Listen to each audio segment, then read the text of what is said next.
They told me to drink from the fountain, but all I'm tasting is vanity. I'd rather pick from the garden, carving lessons from calamity.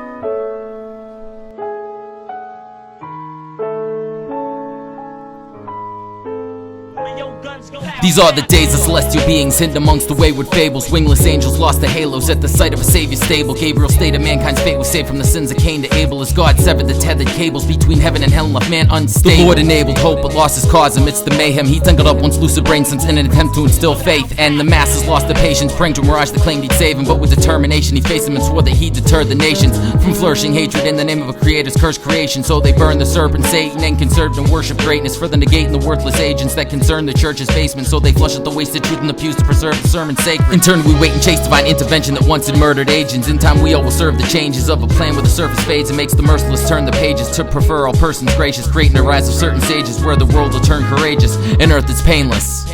Look through the eyes of a sky with no shadow of a doubt.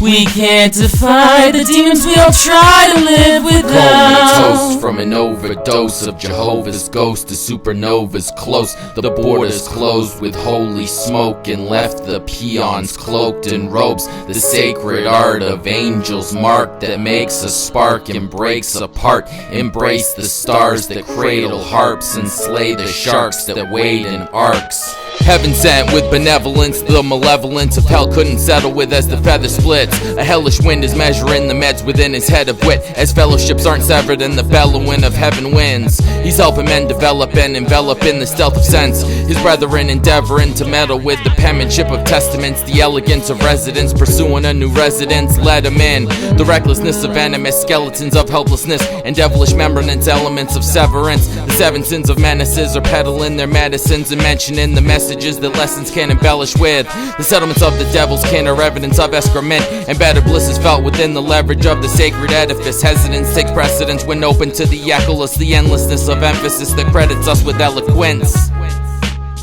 Look through the eyes of a sky with no shadow of a doubt.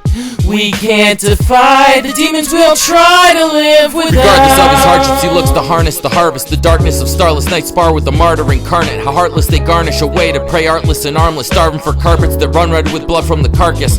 Departing from orthodox thought, he never strays from his target, hardened by arson that gives him a precision of sharpness. His heart grows cold as the Arctic as he can't part with his largest. A Martian among men, he's willing to bargain for utopia's garden. A version of himself is merciless and flourishing, an excursion that services the person that worthlessness encouraged, circling the merchants that divert from a certain desertion, and further in the cursed hands in search of urchins and surgeons. The curtains observant to open only to the burden of learning, the burning of yearning to be more than a servant of lurking, emerging to work with the praise that nervous as nurses when inserted to curve with the purpose of bursting with curses. Look through the eyes of the sky with no shadow of a doubt. We can't defy the demons we'll try to live without.